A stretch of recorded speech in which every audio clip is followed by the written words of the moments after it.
Hey guys, the Orient Traveler Z here. Today, we're at the Fairmont, Singapore to check out their 56 square meter signature King Suite located in the North Tower. Entering the room and immediately to the right is the bathroom. Spacious and lined with polished white marble, featuring a single vanity and bath amenities by Le Labo. There is a decent sized tub,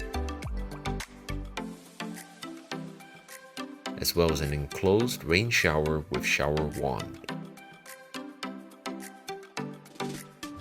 Just outside the bathroom is the wardrobe, which contains bathrobes as well as a safe. On the opposite side is a marble-topped minibar counter. Underneath the countertop are the Nespresso pods and sachets of TWG teas. Below that is a mini fridge that is currently empty. Moving on, we enter the main living area. On the right is a large king-sized bed. Placed on the bed is a leather-wrapped tray containing the TV remote and a hotel magazine.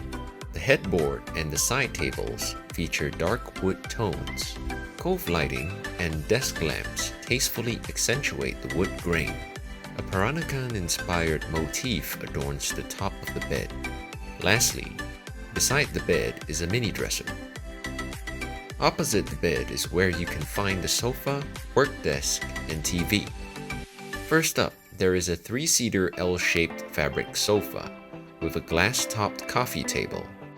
The sofa faces a 55-inch high-definition LCD television with a variety of local and international channels to keep you entertained. Tucked to the corner of the suite is the work desk. The large glass-topped desk offers ample room to spread out and get work done.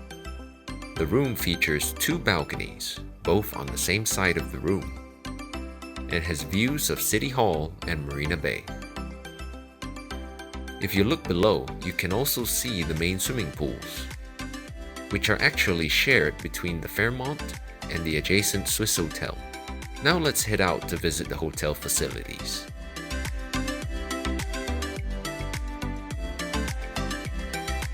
First up is the Willow Stream Spa.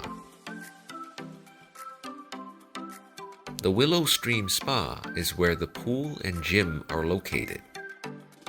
The pool is of a circular design, which may be great for relaxing or lounging around, but not so much for laps.